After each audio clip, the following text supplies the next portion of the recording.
help navigating the community if you needed to do that. Yes. They were very helpful with you in communicating with individual clients. Yes. They knew a lot about the clients' histories. So if there was a cultural problem, they could help you with that and just manage you in the right direction in that respect. Yes. If there had to be a message got out into the community, they were very helpful in doing that as well, because they knew who to contact and what buttons to push. They could be, yes. They also had a very good knowledge of the clinic, didn't they? Yes. I think particularly Nola had been there a long time. Yes. And so she understood where everything was. So if you needed a defibrillator for something, she could say, this is over here or whatever. She had a good knowledge of where things were. Possibly, yes. That's right? Yes. And so if you needed help with finding something, you could tap one of them on the shoulder and say, can you help me with this? And they'd be able to help you generally with your query.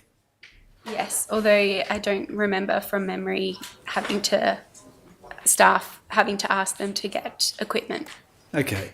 Now, in addition to that, all three of them had some clinical skills. Nola did. Nola did? Yes. But Jabberson and Mary didn't have any clinical skills at all?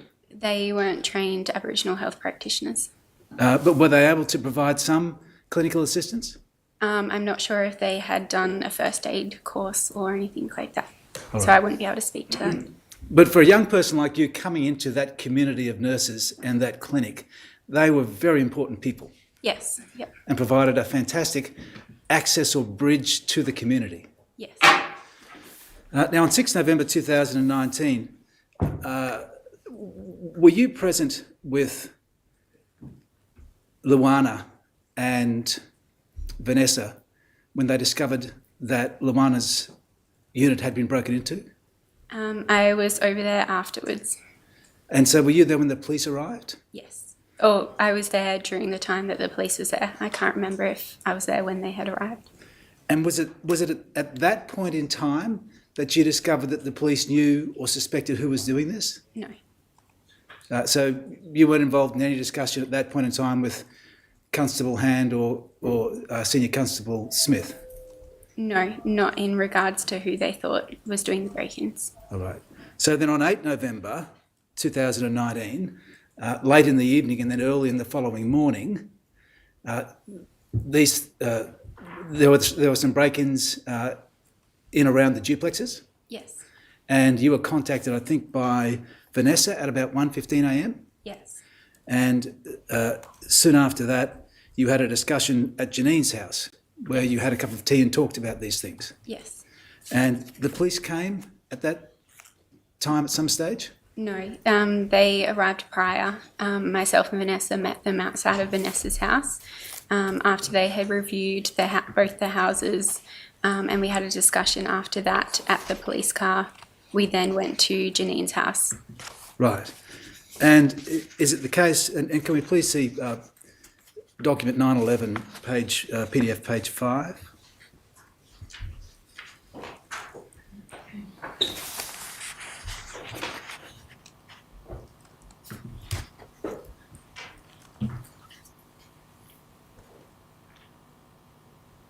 And toward the, just scroll down a little, please.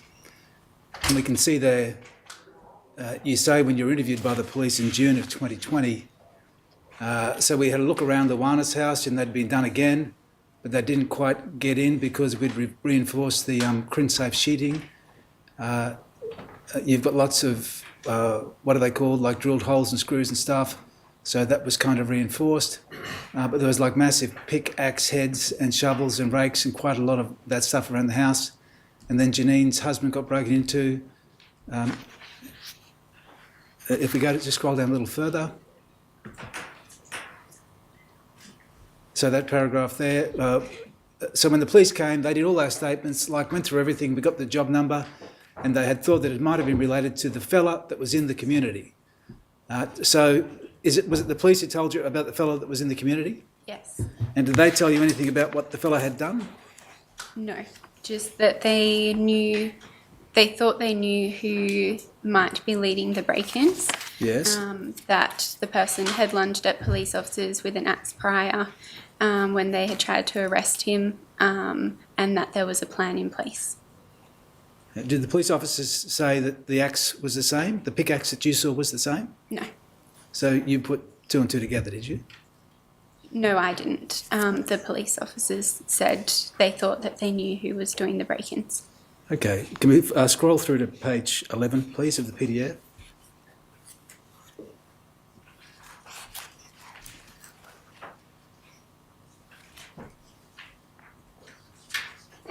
And if we can go about halfway down the page, I'm a little bit nervous. And a little further on. Thank you. So that passage there, I'm a little bit nervous, I guess because you're so used to them being in our yard, but they've never actually got into one of the houses before. It was a bit upsetting that they were actually trying to get into the houses now, and whether they do that when you're home, and especially with the older guy. Now, where did the information older guy come from? Was that the police that told you he was an older guy? I'm not too sure. Well, is there any other source of information that you might have other than the police that would have indicated that the person they were looking for was an older guy? No, it was only what was said by police. And then you say, was in community that they thought was leading it all.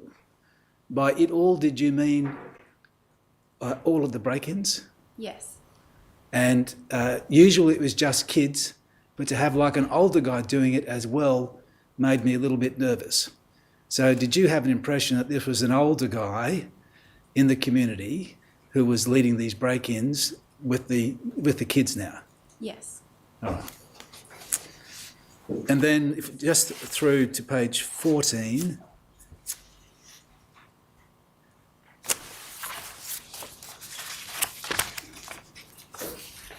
And just down to about halfway down the page, there's a passage that says, yep, yes, thank you, yep. So they were just saying that they think they knew who was doing the break-ins and that they were going to try and do something about it to help, so then the break-ins would stop. So then on the Friday night, the police told you they were going to try and do something about the break-ins. Yes. Did they tell you when? No. Did you ask? No. Now, were you ever told that this older guy had recently escaped from a correctional institution or facility? Had I been told that? Yes. I don't remember at the time. And were you ever told that the community were protecting him by moving him around? I don't believe at the time. I don't believe at the time. I believe that was information relayed after the incident. And so somebody conveyed that information to you after the event? Yes, I believe so. And which event are you talking about here? Saturday the 9th, the night of. Oh, so after the Saturday night, after the shooting? Yes. Right. Now, on the 9th of November 2019, you've told us about a couple of meetings, and you've told us about the information that was ultimately, or the direction that was given to staff to leave. Mm-hmm. That's right, by management. And now, when Counsel Assisting was asking you some questions about that, you said, I stand to be corrected on precisely the words, but you said, the way I said it there, you guys are interpreting it the wrong way. Yes. Right? Now, how did you know that it was being interpreted by people in a particular way? I think the way it has been brought up a couple of times, I see maybe that might be a sticking word that may not have been interpreted the way I'd meant it. But how did you? Who told you that? I don't know. Okay. Were you listening to the proceedings yesterday? Yes, I was here in the morning. Sorry? I was here in the morning. Right. Now, I understand that, and if you can clarify for me, you are now drawing a distinction between the message that you thought we were interpreting and a different message. All right? Firstly, can you tell me the message you thought we were interpreting? I thought that it may have been seen that we were trying to send a message and that our actual safety concerns weren't the reason why we were removed from community. And I just wanted to make it clear that what I meant by that comment was that we had concerns for our safety through the concerns that we spoke to management about, they deemed that it wasn't safe for us to be in community. So management removed us, and that we hoped that on return that community could see that we couldn't provide a service if we're unsafe, and that was the reason why we had been removed from community. Right. So am I correct in saying then that or are you saying that management was sending the message, not you? No, I think the word message I didn't mean to say. Right. Well, when you're withdrawing the services, what is that doing? What did you understand that was doing? It was removing us for our safety. Yes. And then you hope that then the community would learn from that. They would understand why we were removed and could understand why we felt unsafe. Now, is that not sending a message? I guess, yes. So we're talking about the difference. But not in a negative connotation. I see. So you're talking about the difference between sending a message that if the nurses are unsafe, they can't work there. And what was the alternative message that you thought? I didn't want it to be interpreted like it was like a threat, like that we'd removed to send a negative message. Like we wanted community to understand that the service can't be provided if we're not safe. And I guess that's a subsequent message from why we were removed. I see. So when was there ever any discussion at either of the meetings about sending a message? No. So were they discussions that the nurses had afterwards? I don't believe we discussed it like that. Well, did you discuss sending a message at all? No. I see. Well, can we go to page 7 of the exhibit, please?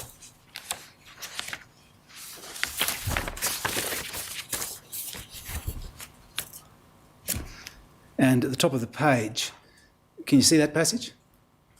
You say, and kind of escalated it from there, but we were unsure what the conversation was that led to them wanting to remove us. Is them you're referring to management? Yes. But we just had a bit meeting, all of us nurses and partners with the manager in town. And then it was there, they said they were going to remove us from community. Is they management? Yes. And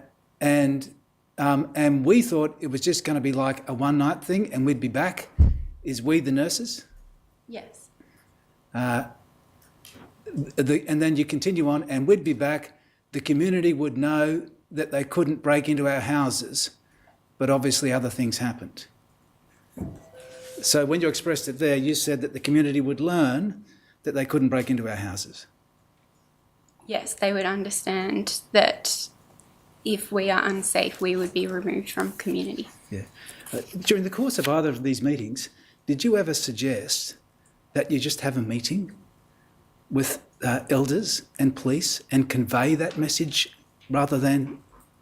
I think previously with the safety meeting that we went to a month or two prior, it was raised about the increase in kids in our yards and break-ins to shops that they may have had. So I guess we did raise it there, and elders and all the community had been invited to that as well. All right.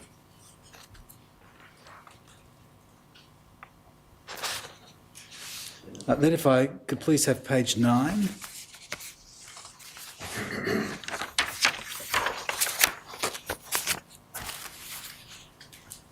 And just scroll down a little so we can have the full passage, so we kind of get a bit. So you're then asked, and so we kind of get a bit, it just becomes a norm, I guess, in that you've got kids in your backyard, and so on. And then the last sentence, there wasn't much direction that community knew that we were getting kids in and kids smashing up our cars, but there was nothing done by community. So you just kind of went on with it, got the cars fixed and slept through it. What were you saying that the community wasn't doing about that? I think after this, community knew that we were having kids in our yards, and that kind of thing, and then inviting them to the safety meeting as well, where I guess there wasn't as much of a presence from community. Yeah. All right, page 18, please.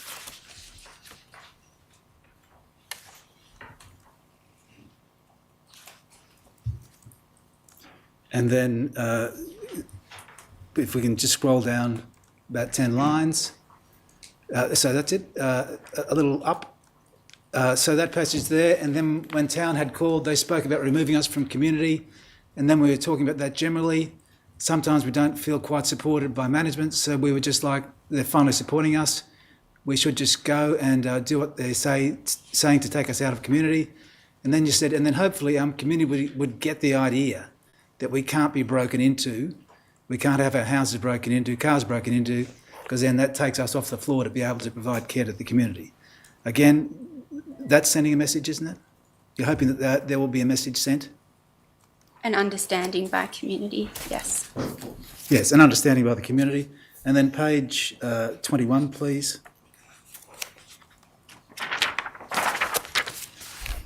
Toward the middle of the page. That passage, that's it. All right, I feel like Town was supporting us, and if it was going to make a change, I guess, of what was happening in the community. So you expressly say there you thought if the nurses being withdrawn was going to make a change.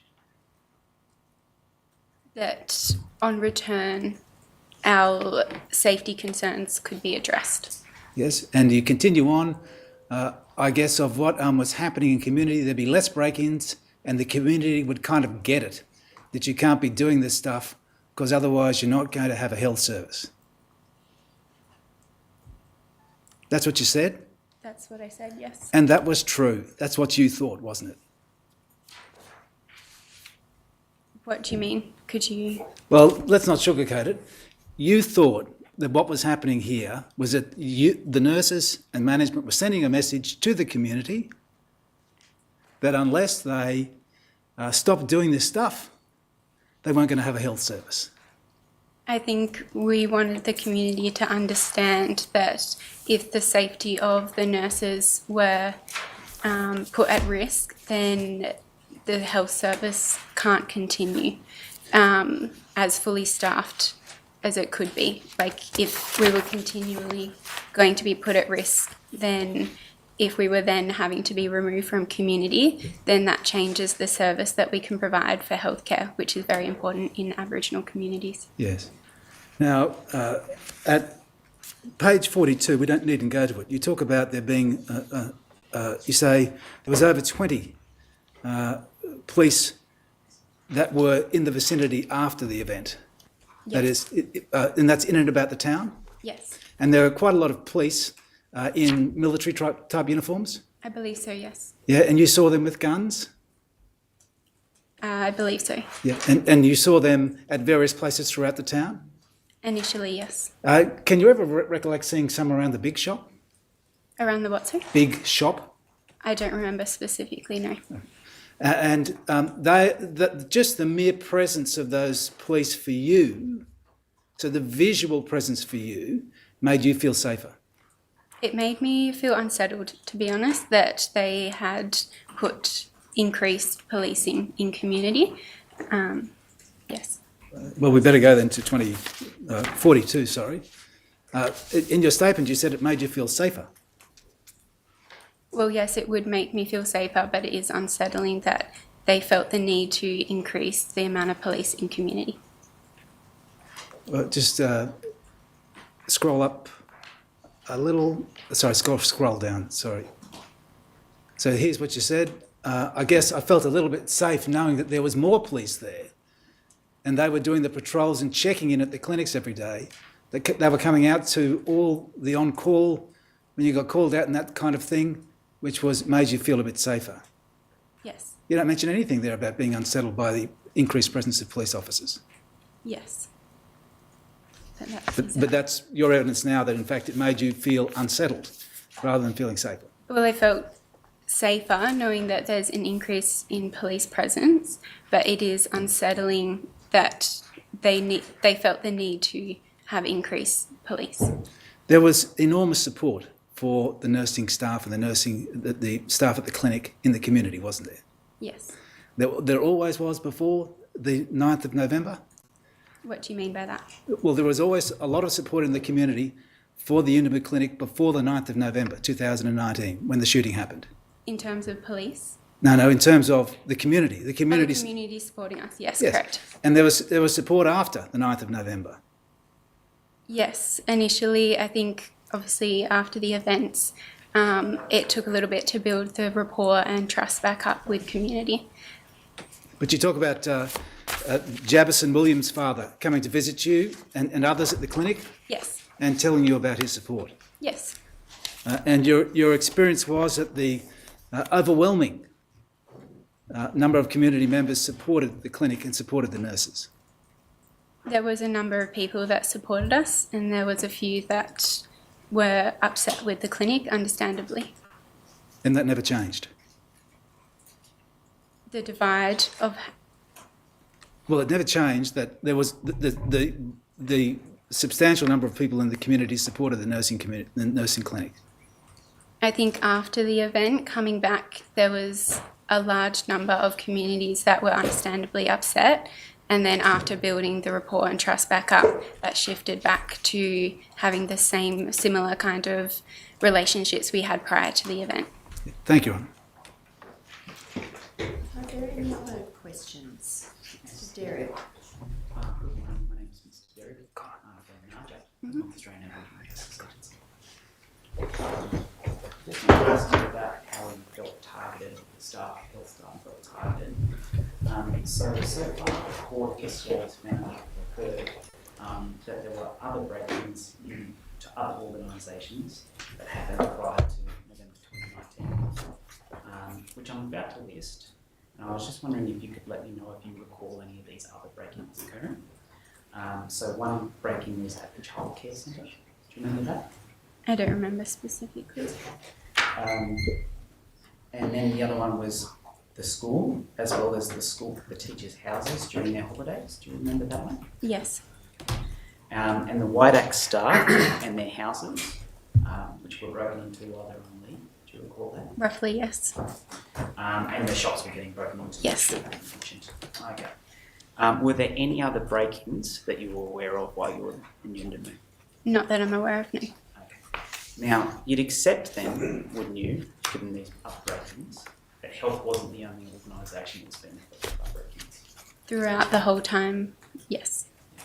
And in which case you'd accept, wouldn't you, that health staff, health workers weren't actually being targeted more than the other organisations? I believe in relation to this incident, it felt more targeted because it was consecutive nights, whereas I wasn't alerted that other houses or stakeholders had been broken into on the Wednesday, Thursday, Friday. Okay, just stop you there. I don't believe the coroner has heard any evidence of any break-ins on Thursday night. Are you aware? Sorry, the car being broken. Oh, Yes, sorry. Yes, no, excuse me, you are. So would it be fair to say, though, that the only difference is the frequency at that point in time over those couple of days? Yes. Yes. Okay, thank you. But you still feel that that in itself was evidence enough to suggest that you felt targeted? It felt that way, yes. Okay. Now, Mr. Weil, Dr. Weil, took you to before the idea of the normal break-ins and discussed all of those sorts of things. But even looking at the break-in at Luana's place on the 6th of November, so the first one, at page 11 of your interview, I won't take you to it, but you say that you describe the house and you say, yeah, just opened up like everything, threw stuff on the ground, but they left laptops and things like that. So it seemed a bit more like they were just after cigarettes and a bit of money, just damaged the place a bit. Do you remember that? Yes. Yeah.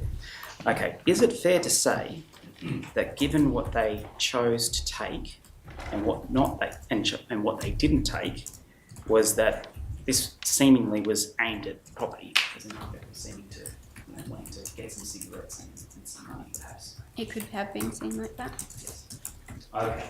And for the fact that they left laptops and stuff like that, but took some money, you'd agree, wouldn't you, that it's pretty petty theft? Wouldn't you accept that? I'm not too sure what the definition of petty theft is. Well, I suppose low level. Oh, okay. Pretty low Yeah. stake stuff. Yeah. Okay. All right.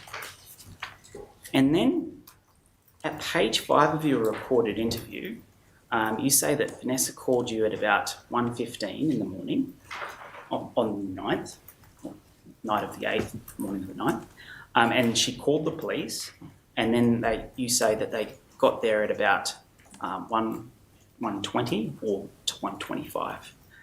So you'd accept, wouldn't you, that at most that's about a 10-minute difference. You'd accept that the police were pretty rapid in their response. Yes.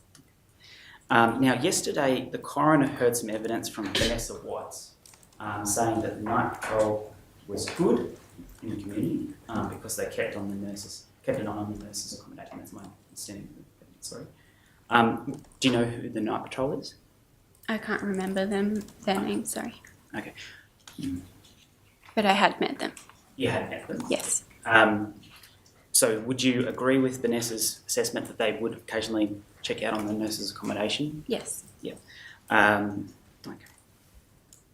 Now, just to clarify, on the morning of the night, so that incident that night, no one actually tried to break into your house, did they? Not my house. And in fact, when it was occurring, you were asleep, and Vanessa's phone call was what woke you up. Is that Yes. right? Now, I appreciate that finding out that the house next door is getting broken into is something that would make you more worried than usual. But given the fact that usually prior to that point there were the normal break-ins, so low-level sort of stuff, there was some what I call pretty petty theft going on. There was a pretty rapid response from the police.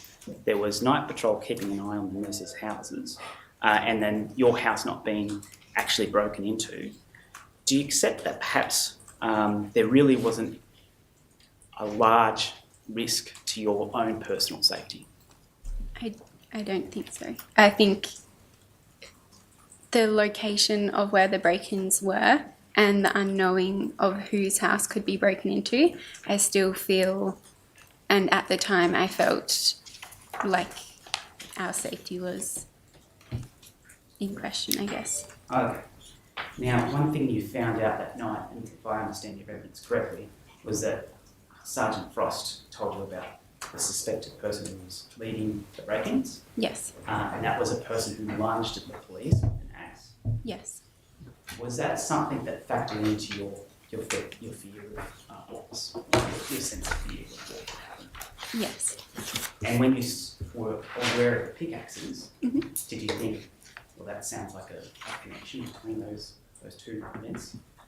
Yes, but not in terms of myself drawing lines between what happened with the axe and the weapons, I guess, used. It was that we were told that they thought that they knew who was doing it and that they'd previously tried to arrest him with that. So I guess that knowing the correlation between that and then again seeing what weapons they used to try and get into the house, then you can draw the... Yep. Fair enough. I just want to clarify a little bit about the decision making about withdrawal. Now, the one thing I was maybe a little bit confused on, and so you let me know if I'm wrong on this point, but around page 19 of your interview, you talk about the kind of starting to talk about the meetings that occur and things like this. My understanding of your evidence is that you became aware that Cassie had a conversation on the phone with management prior to the meetings that you had. Is that Yes. right? Yep. And then after that point, I think you had essentially two meetings. Yep. There was sort of the first meeting, and then there was the meeting with Helen. Yep. So, just to check, at that meeting with Helen Gill, Can we just get the chronology? Because I followed your chronology, but I just wondered between which came first, the original meeting between the nurses then Cassie ringing management, and then the management meeting? Or was it Cassie ringing management, then the original meeting with the nurses, and then the nurse and management meeting? The latter, yes. Sorry. The last one, yes. So Cassie rang spoke. first? Yep. And was she part of the nurses meeting? I can't remember exactly when she came into the first meeting, but she was present definitely for Helen's meeting. Right. Okay. And just to check, in Helen's meeting, is it the case that it was already, the decision had already been made at that stage by Helen? I'm not too sure. Okay. But didn't she come into that meeting saying, oh, we're going to agree to withdraw you guys? I can't remember. Okay. If that was the case, would it be fair to say that perhaps the information that Helen had at that stage was the based on the conversation that she had with Cassie? No. Okay, fair enough. I'll withdraw that. Sorry. Okay. Now, when they were talking about the withdrawal and things like that, they did mention the thing about if one leaves, all leaves. Were the nurses asked their opinion about, and obviously you mentioned Cassie before and you said she said what she said about withdrawal. What do you remember the other nurses and yourself saying about whether or not that they wanted to stay or leave? I think the general consensus was that we were happy or accepting of being removed from community. And so by that I understand you mean basically Cassie was saying what she was saying, but everybody else was happy to leave. Is that right? Yes. Yep.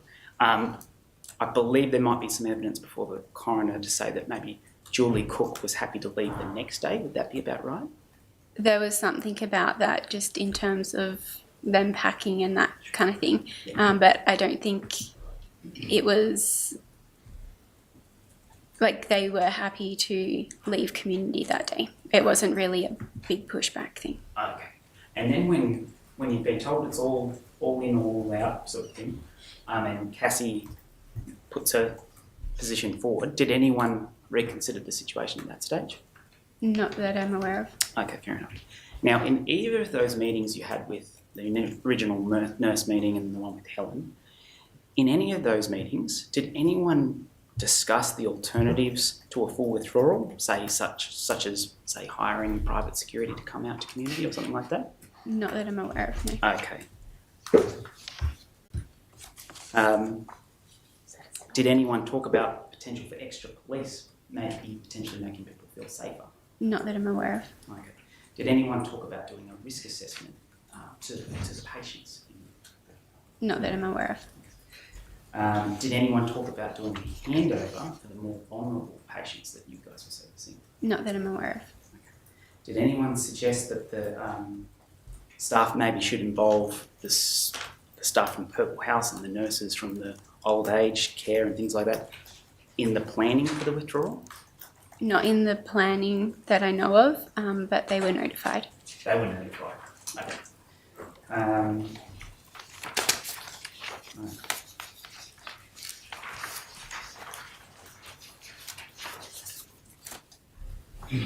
Now, with respect to Mary, Nola and Javison, they weren't present in those meetings, is that correct? No, they weren't. And I appreciate that you've said you found out later that you believed they weren't affected by the break-ins, but did anyone check with them at the time if that was the case? I'm unsure. Did anyone speak to them about any concerns they had about the withdrawal? Not that I'm aware of. Did anyone talk to them about the best way to communicate the withdrawal? Did anyone think that maybe it'd be good to speak to them about the best way to communicate about the withdrawal? Not that I'm aware of. Okay.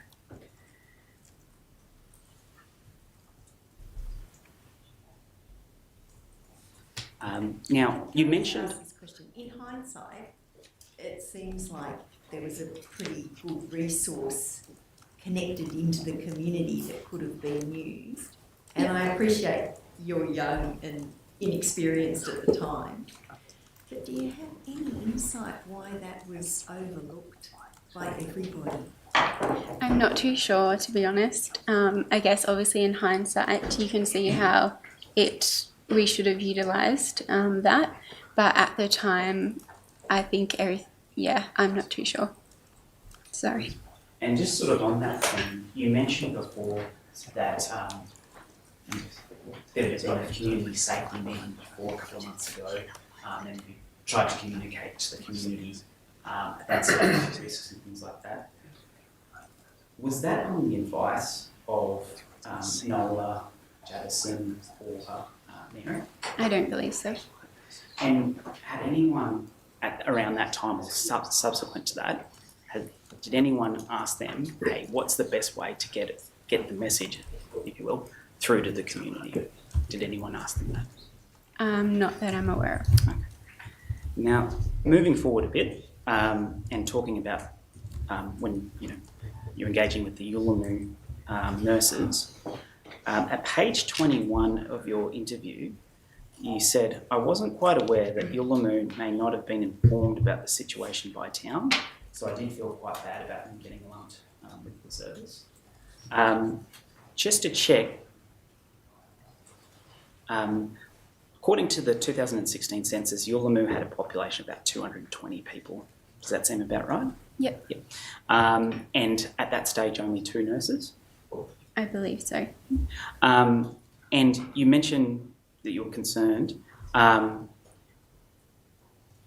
Were you concerned that that seemed like a lot for 2 nurses to look after both those communities? Not necessarily. I guess in my experience, generally 1 nurse on call plus a driver. You have 2 nurses on call.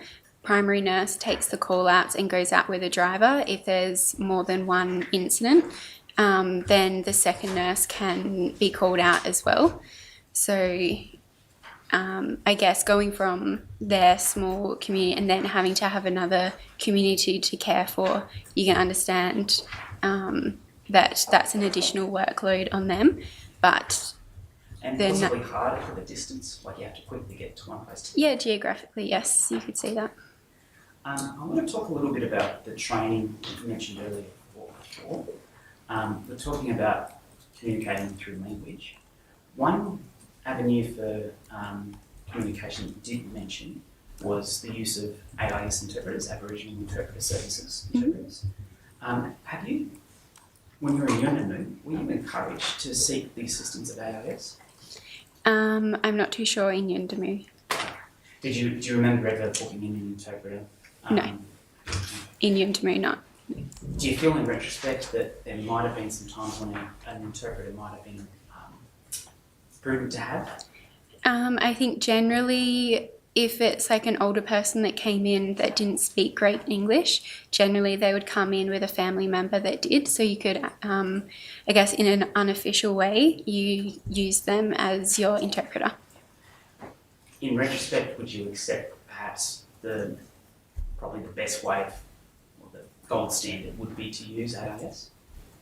I guess the gold standard could be, but in terms of family relations and cultural awareness, family members were used because they knew the family member and felt comfortable with them, and they probably felt comfortable discussing with them. Okay.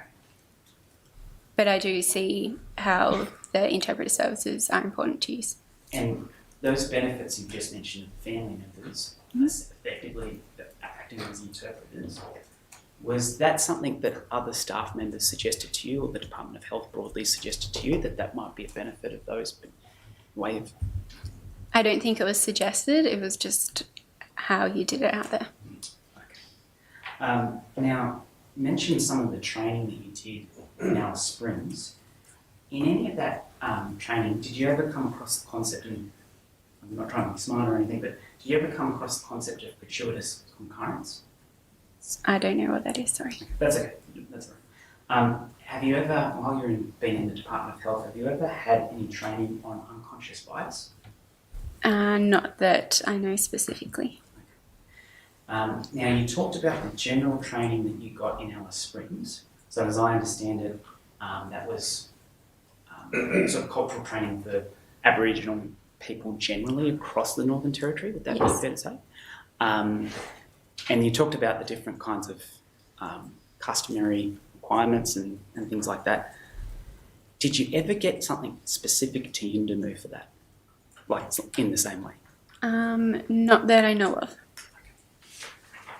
I've only got a couple of last questions.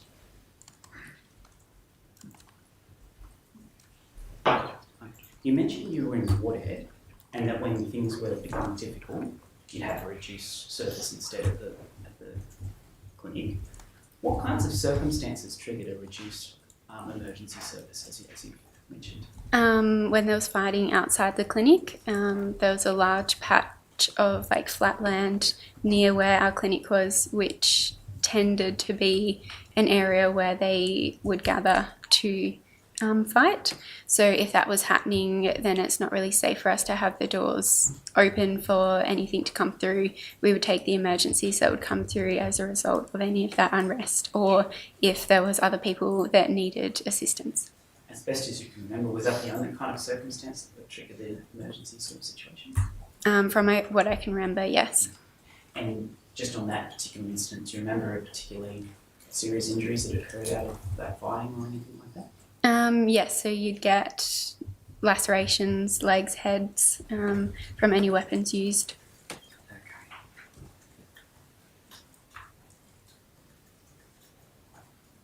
Now, you mentioned in your evidence that you were told afterwards that there were community members hiding Kumanjayi Walker.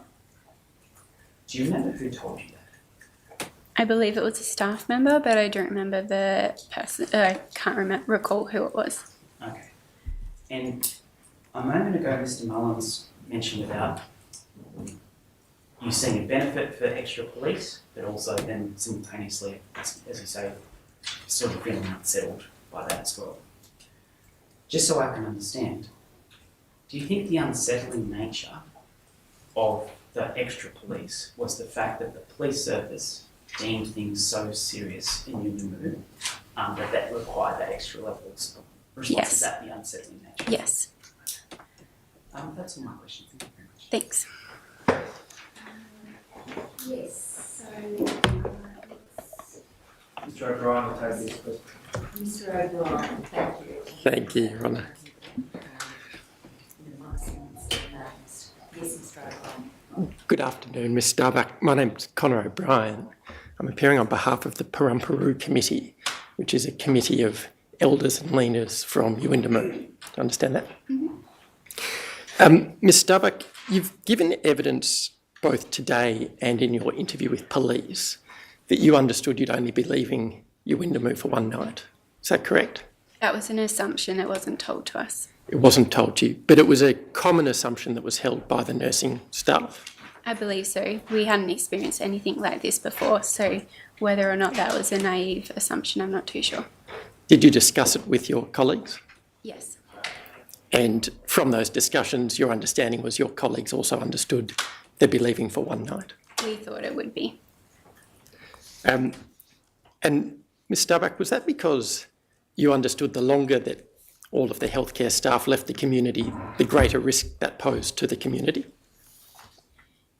I think we could understand that you can't just stay out of community forever. Like we had to go back, and that once our safety concerns had been addressed, then we could go back to community to provide the healthcare service that Yuendamu needs.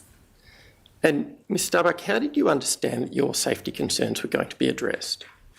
At that point in time, it hadn't been discussed. We were going to have a meeting the next day, but then obviously the events of that night occurred. So I guess the way in which everything was handled was different. So just so I understand, at the time that you left the community, your understanding was that you would just be gone for one night, but you weren't sure what measures would be put in place to ensure your safety for your return the following day. Yep. At that time, we hadn't been directed. And you were not aware of any plans to hold a community meeting on the next morning about those concerns? No. You weren't aware of any plans to modify the houses in any way to make them more secure for your return? In one of the meetings that we had after that night, we were advised that our houses would be checked and resecured. And was it on that basis that you understood it would be safe for you to return the next day? So this was the conversation that was had the day after, which is after the shooting had occurred. So obviously the trajectory of everything kind of changed. So I'm not too sure if I can speak on that related to why we originally had been removed. So there was no discussion of any safety measures that would be implemented before you had actually left the community. Is that right? Ms. Starbuck, did you give any consideration at the time that you were leaving Yuendamu as to why it would be safe for you to return the next day? I think I thought that something would be put in place to address the safety concerns. And did you discuss that with your colleagues at the time? No. Ms. Starbuck, I'd just like to ask you a couple of questions about the community meeting after you returned to Yuendamu, and you've given some evidence about that earlier on, and in your police interview you described it as an intimidating experience. Yes. What was your understanding of the purpose of that meeting? Open disclosure with police and allow the community to ask any questions they might have. And in your view, did the meeting achieve that purpose? I'm not sure if it did. And why is that the case, if I can ask Ms. Starbuck? I think it allowed an opportunity for community members to ask those questions, but I'm not sure in that time, given the close proximity to when Saturday night the shooting occurred, I think it was probably beneficial for community to be able to express their concerns, but whether or not it helped actually address them, I'm not sure if that had quite an effect. You also gave some evidence that some comments made by Mr. Reeve did not assist the situation at the meeting. Yes, I felt that way. And you felt that the comments by Mr. Reeve led to a negative reaction from the community members present. Is that right? I believe so, yes. And could you just explain to Her Honour what your understanding of how those comments might have impacted the community members present was? I think he described it, I guess, that we chose to leave because we were scared, rather than him saying it was a management from like a town, so like Alice Springs management decision, rather than saying it was that, sounded more like we chose to leave and we left community, which was then we weren't able to respond to the incident that occurred because we had chosen to leave, when really it was a directive from management in response to what had happened. And did you give any consideration to how the community might have interpreted those comments? Who?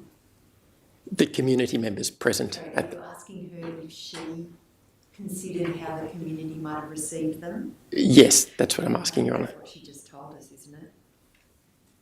That it sounded like that it had been a choice of the nursing staff to leave rather than a management decision based on what had been happening to the nursing staff. Yes. I think that explains it, but I don't know if you can explain it any more clearly. Not particularly, I don't think, sorry. No further questions, Your Honour.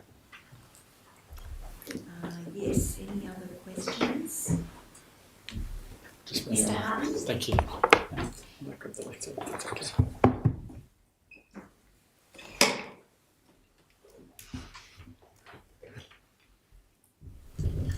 you very much. So I just have a couple of questions for you. Beginning with the evening of Friday the 8th of November, I understand from the evidence you've given today, but just want to confirm that after the police arrived at Vanessa and Lana's property, you and Vanessa and the police did some sort of inspection of Lana's property, Yes. and that's where the tools or the weapons that have been described today were found. Yes. And that included rakes, shovels and a pickaxe. Yes. Did it concern you that weapons like that had been used to try to get into Luana's property? It did, yes. Why? I guess if they're using that to get into the property, it means that they could potentially be carrying that within the property. And if you're at home, you can't tell, I guess, what could happen. Were you concerned that weapons like that might be tried to use to get into your property? Yes. And were you concerned about what might happen if someone got into your property with a weapon like that? Yes. You were alone in your home Yes. and you'd just been told by the police that a community member had lunged at police with an axe. Yes. The following morning you learnt that 2 other staff members had had their houses attempted to be broken into while they were home. Yes. Did that also concern you? Yes, it did. I want to move to another topic briefly, and that's water. Yeah. Do you recall when you're in Wadair how many staff were rostered on call each evening? 2 were on call. Your first primary that had the on-call phone, and you'd have a second on-call that would only be called out if they were needed for a big emergency, or you had multiple people presenting that you were unable to assist in a timely manner. Do you recall what the population of Wadair is? Approximately 3,000. Yes, thank you. Thank you. Do your family still live in WA? They do, yes. When you were in the community and arrived in Alice Springs, did you contact your family at all to let them know what was happening? I did, yes. And what did you tell them? I think with my parents, I prefer to tell them about things after it happened, so I probably didn't explain quite in detail of what had happened, just to not worry them. You thought they would be worried Yes. if they knew about the break-ins? Yes. And they would be concerned about your safety in that Yes. community?